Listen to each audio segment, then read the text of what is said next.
시청자 여러분 안녕하십니까? 허현 강입니다. 오늘은 제 3회 방송을 촬영합니다. 오늘은 2025년 1월 19일 토요일입니다. 저는 그 민진강 문화권에서 출생을 해서 평생을 살아왔고, 또 앞으로 이 문화와 관련된 소개를 지속적으로 드리려고 합니다. 오늘 3회 방송은 운영자 소개와 38 문화권에 대해서 말씀드리고자 합니다.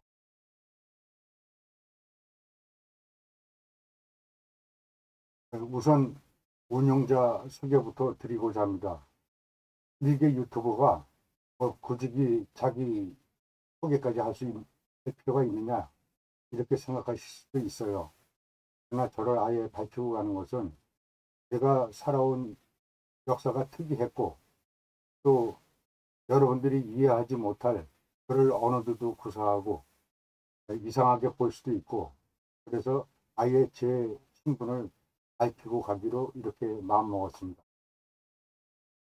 그러면 말씀드리도록 하겠습니다. 저는 1954년생으로 지금 72세입니다. 저는 그 허용태 아버님과 정한 어머님 사이에 다형제 중 둘째로 출생했습니다. 그리고 결혼해서 그 사람과 그다음에 아들 하나, 딸 하나 이렇게 네 식구가 살고 있습니다. 저희 원적은 경기도 장단입니다. 지금은 장단 부근이라는 동네가 관 땅이 됐기 때문에 지금은 갈 수가 없습니다. 그래서 저는 6.25 때 피난 나왔다가 서울 시인촌에서 저를 출산하셨습니다. 그래서 그 출생지는 서울이고요. 본적은 연천인데요. 저희가 6.25가 끝나고 이 장단이 관 땅이 됐기 때문에 고향을 갈 수가 없었어요. 그래서 연천, 진해가댁에 있는 연천에 가서 생활을 해서 본적지가 연천이 됐습니다. 현재는 군대 다녀와서 1979년부터 파주시에서 거주를 해서 지금까지 계속 살아오고 있습니다. 양력을 소개드리면 1970년부터 서당 수학을 했습니다. 그리고 1980년부터 우주과학정역연구소 연구원으로 그 역할을 했습니다. 여기서는 동양, 과학정역, 수학 및 연구 활동을 해왔습니다. 그리고 아하에너지, 주식회사 아하에너지 대표이사를 역임했고, 서단법인 민진강 문화연구회 회장을 맡고 있습니다. 또 양천원시 대중의 전 부회장을 맡고 있습니다. 제 저서로는 아직 발표하지 않은 것이 많은데 우선 발표한 것만 말씀드리면 2000년에 척주 동해성과 괴암 재해석이라는 책을 발간한 일이 있습니다. 괴암이라는 것은 파주시 문화재 22호로 등재시켰습니다. 2019년도에는 미래 디지털 문명의 대안이라는 칼럼을 제출했습니다. 10회분인데 한국과학기술정보연구원 CST의 칼럼 공모에 제출을 해서 여기서 당선이 됐습니다. 2023년에 디지털 문명 창조라는 책을 발표했습니다. 그리고 2024년도에는 의성 허준이 동의보감, 부제는 파주 DMZ에서 허준 사상의 뿌리를 찾다. 행복에너지 출판사에서 발간을 했습니다.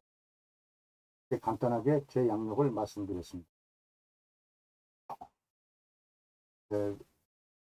누구든지 살아가는 과정에서 또 특히나 어렸을 때에 그 충격이라든가 이런 것을 보게 되면 그 사람의 인격이 많이 형성이 됩니다. 저 나름대로도 지금 현재 이 학문을 하게 된 이유가 있고, 또 어떠한 역사적인 무슨 철학과 사상을 가지고 있는지 이 과거를 보면 알 수도 있을 것이라고 생각이 됩니다. 제가 아주 어렸을 때 부자 형이 가난한 동생을 폭력하는 것을 봤습니다. 근데 그 이유가 가난한 동생이 그 부자 형의 이웃에 가서 먹을 것, 입을 것들을 가져온 일이 있어서 부자 형이 형을 망신시켰다는 이유로 폭행하는 것을 제가 봤습니다. 이것을 보면서 저는 충격을 받았습니다. 같은 형제인데 동생이 못 살면 도와주면 되지. 그렇게 폭력을 쓰고 그렇게 하는 것이 과연 타당한 것인가. 그래서 저는 이때부터 그 자본주의와 그 가난한 자, 이러한 그 폭력성, 이런 것들을 보면서 또 사회적으로 그동안 살면서 느꼈던 점들을 봐서 저는 이때 5살 무렵에 겪었던 이러한 상황을 보면서 제 인생이 길이 갈렸다고 이렇게 생각을 합니다. 두 번째는 아홉 살경인데 우리 집은 대광리라서 연천 대광리입니다. 바로 앞산이 그 남방안개선이거든요. 그러다 보니까 군인들하고 그냥 섞여서 살았어요. 군인들하고 노상 같이 생활을 했거든요. 근데 그때 당시에 군인들이 다 떨어진 거지 같은 옷을 입고 방구를 들고 밥을 얻으러 다니면서 그 구걸하는 모습을 봤고, 또한 군인들이 도둑질하는 것도 무수히 봤습니다. 제가 이때 그 충격을 받은 것은 원래 쌀과 고기가 없는 것이 아니고 이 전부 다 간부들이 그 도둑질에 가서 정령 그 사병들은 밥을 못 먹고 굶고 굶주리고 있는 꼴을 보고서 제가 이 부정부패에 대해서 이때 당시에 큰 그 반감을 갖게 됐었습니다. 그리고 그, 그 군인들이 그렇게 고생하면서 살면서도 또 항상 폭력에 시달리고 그러는 모습을 보면서 저건 아니다라는 생각을 하면서 나는 저런 걸 앞으로 없애야 되겠다. 그런 생각을 하며 자랐습니다. 10세 때는, 10세 때경 때는 이때 4.19 일고하고 5.16 군사혁명이 일어났습니다. 4.19 때는 그 학생들이 데모하는 모습을 직접 봤고, 5.16 군사혁명은 우리 그 지역에 연천에 있는 부대가, 육중포라는 부대가 출동한 걸 알게 됐습니다.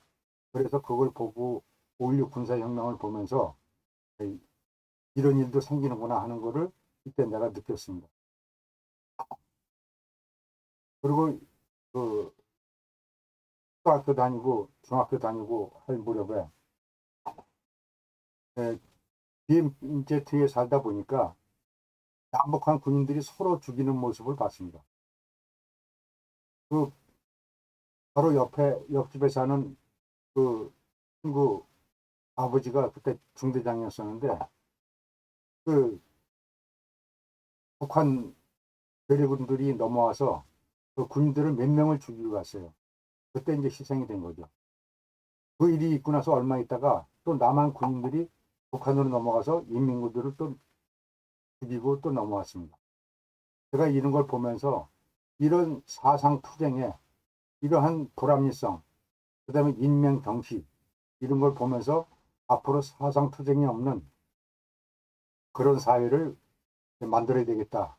이런 생각을 갖게 됐습니다.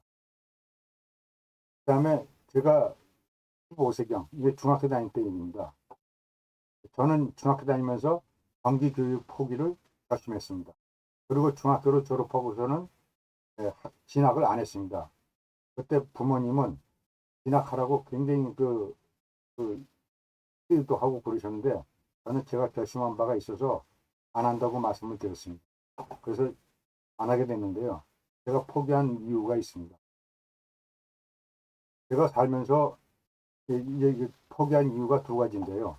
하나는 이차함수, 연립방정식 등 안 배워도 될 거를 강제로 시키는 그런 걸 보면서 내가 이런 교육은 할 필요가 없겠다. 물론 영어도 배우고 뭐 이렇게 좋은 점도 많이 있죠. 그러나 반감도 있었습니다.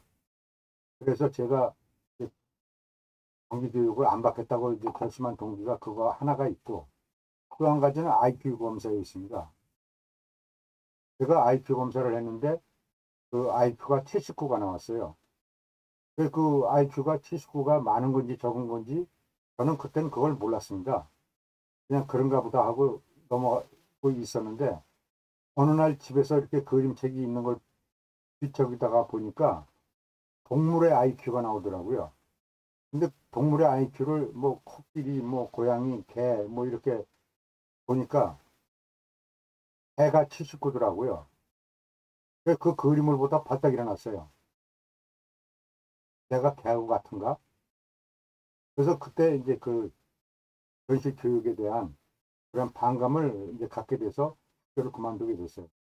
제가 그때 생각한 건 뭐냐면, 사람마다 누구든 인격이 있고 또 누구든지 그 자기 장점을 가지고 있습니다.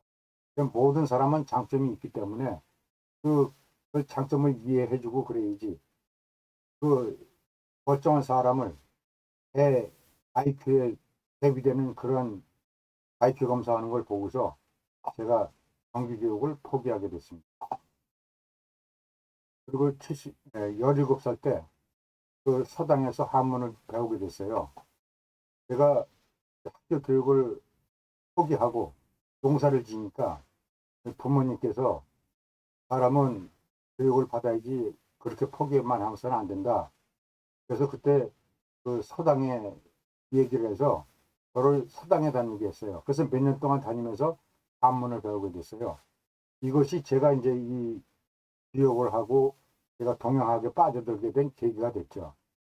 그래서 저는 한문 교육을 시켜주신 부모님께 무한히 감사를 드립니다. 18세 이후에는 그 군대 가기 전까지 계속 농사를 졌어요. 그 농사 지으면서 부모님하고 같이 논밭을 오가면서 같이 일하면서 도학에 대한 많은 이야기를 들었습니다. 그리고 우리 종중 어르신들의 이야기도 많이 들었습니다. 그러면서 도학 정신을 지향하게 됐습니다. 그래서 제가 이 조화도라는 새로운 학문에 심취하게 있었던 걸 했던 이유도 바로 이 도학 사상을 머리에 두고 있었기 때문에 이러한 학문의 길을 가게 됐다고 생각을 합니다. 23세 때는 1976년 8월 18일 날 판문점 도끼 만행 사건이 있었습니다. 제가 이때 군 생활을 했는데요. 그때 하나 그 갈등이 하나가 있었어요.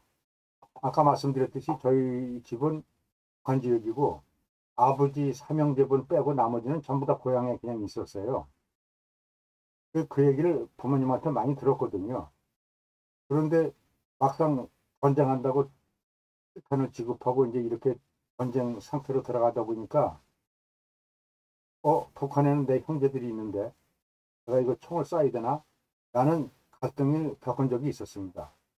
그러다 박정희 대통령이 미친 개는 몽둥이로 잡아야 된다는 그런 연설을 듣고 전쟁을 하기로 작심을 한 일이 있었는데, 어쨌든 이 판문점 도끼 만행 사건 때 제가 활동도 있었다는 걸 말씀드립니다. 그리고 제가 40대 때 어머니로부터 태몽에 대한 얘기를 들었습니다. 어머니는 태몽을 꾸신 일이 있었는데 그 태몽이 불길한 것으로 생각돼서 저한테 일체 얘기를 안 해주셨습니다. 그런데 그 어떤 보살이 하는 얘기를 듣고 어머니께서 저에 대한 태몽 얘기를 하신 일이 있었어요. 그래서 제 태몽에 대한 얘기도 듣고 나는 그 어머니가 나를 낳으실 적에 내 운명은 이미 정해져 있었구나 하는 생각도 갖게 됐습니다. 총괄적으로 말씀드리면 임진강 문화권은 역사적으로, 인물적으로, 인문학적으로 대한민국의 중심이며 미래를 선도할 선순환 지역이다 라고 저는 생각을 합니다. 저는 양천의 시종 중에 기타적인 사상을 받들고자 동양학을 수학하였으며 대한민국의 미래가 동양하게 있다고 판단하였고 50여 년의 연구 끝에 곧 다가올 디지털 시대의 길잡이가 되어야겠다는 생각에 동양학을 기초로 철학, 정치, 사상, 경제, 종교, 언어, 문자, 동양과학 등 각 분야별로 기초 개념을 정립하였습니다. 대한민국의 미래는 지금보다 더욱 강성하고 풍요로운 강대국이 될 것이며 미래 디지털 시대로 전환되는 그런 시점에서 대한민국이 세계를 선도할 수 있도록 하기 위해서 역사를 바로 세워 그 대안을 제시하고자 하는 것입니다. 네, 이제부터는 임진강 문화권에 대한 얘기를 적극적으로 하도록 하겠습니다. 동북아시아는 이렇게 한중일 삼국이 이렇게 구성되어 있습니다. 좌측에는 중국, 우측에는 일본이 있는데요. 육지 면적으로 보자면 일본이 작은 것 같죠. 그러나 해양 영토까지 한다면 일본도 중국 못지않은 그러한 강대국입니다. 그런데 이 러시아가 있고 이 열강들이 낀 반도국가, 대한민국은 외국 사람들이 보면 그냥 단순한 것으로 봅니다. 그러나 이미 장군왕조 때 또 그 전에도 그랬고 세계 문명을 꽃피운 것이 바로 우리 한반도입니다. 그래서 그 이야기를 하려고 이 말씀을 드리는 겁니다. 지금 이 상태를 보면 중국하고 일본은 인체에 비하면 이 허벅지에 불과합니다. 땅덩어리는 크고 인구도 많지만 결국은 그 근육질에 불과합니다. 여기 양쪽에서는 어떤 정신이 나지를 못해요. 생명력이 없습니다. 그러나 대한민국은 이 인체의 생식기와 같은 역할을 합니다. 정신력, 사고력, 그리고 그, 그 모든 것을 탄생시키는 생산, 이 역할을 하는 것이 바로 우리 한민족입니다. 그래서 앞으로 한민족은 남북이 통일되고 세계 중심에 서게 될 것입니다. 지금 여기 그 한반도를 보면 여기 임진강 문화권이 있고 여기 낙동강 문화권이 있습니다. 임진강 문화권은 북에서 남으로 흘러오는 임진강 이 지역인데 이 지역은 파주, 연천, 장단, 개성을 포함한 이 지역입니다. 이 지역을 따고 있는 여기서 이 옛날에 북학파라고도 불렀습니다. 이 지역에서 수많은 인물들이 났고 여기서 많은 정신이 탄생을 했습니다. 그래서 앞으로 그러한 역사가 또 벌어질 것이고 또 역사적으로 낙동강 문화권은 대한민국의 통일상학적 사상을 무수히 많이 배출한 곳이 바로 이 낙동강 문화권입니다.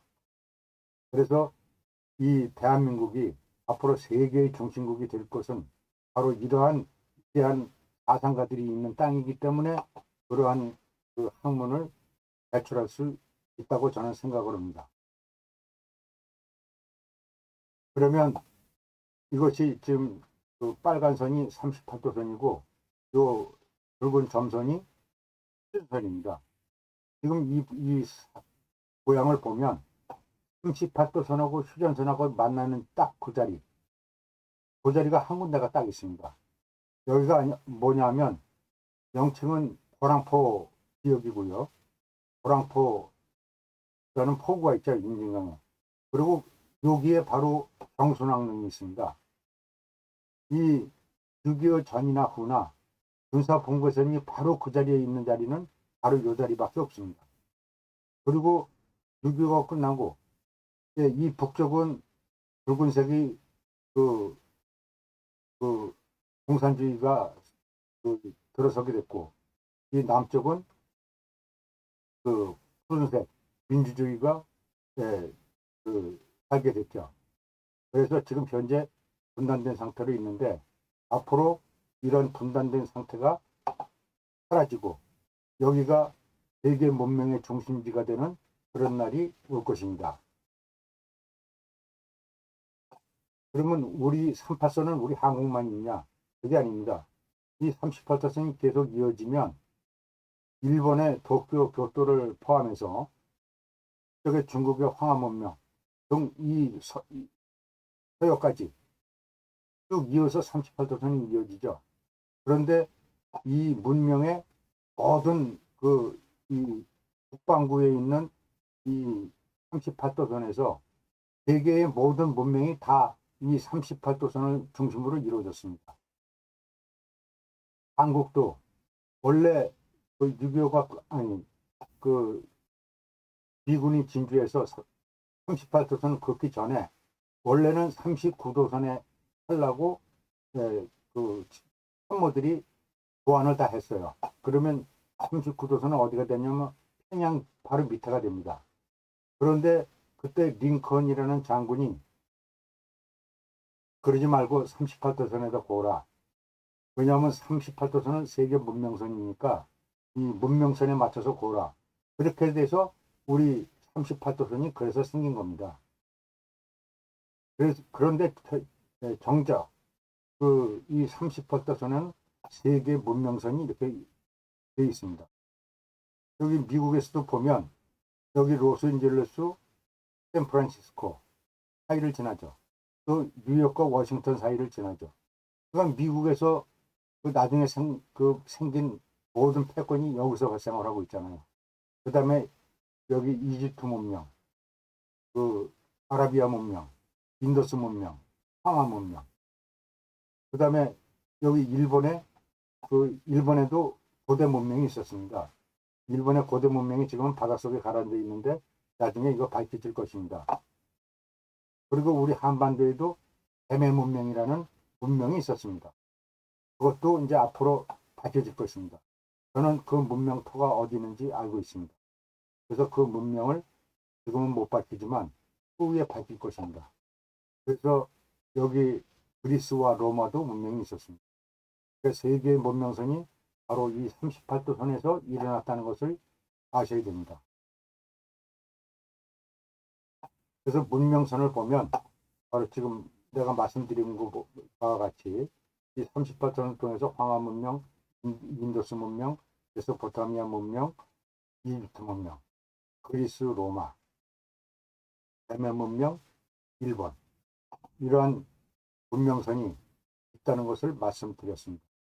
다음 기회에 또 말씀드리도록 하고 오늘은 이만 마치도록 하겠습니다. 여러분들에게 유익한 방송이 되었으면 하는 생각이 들며 또 많은 구독자가 생겨서 모든 사람이 이 생각을 공유하는 그런 사회가 되었으면 하는 생각이 간절합니다. 네, 허영강이었습니다. 감사합니다.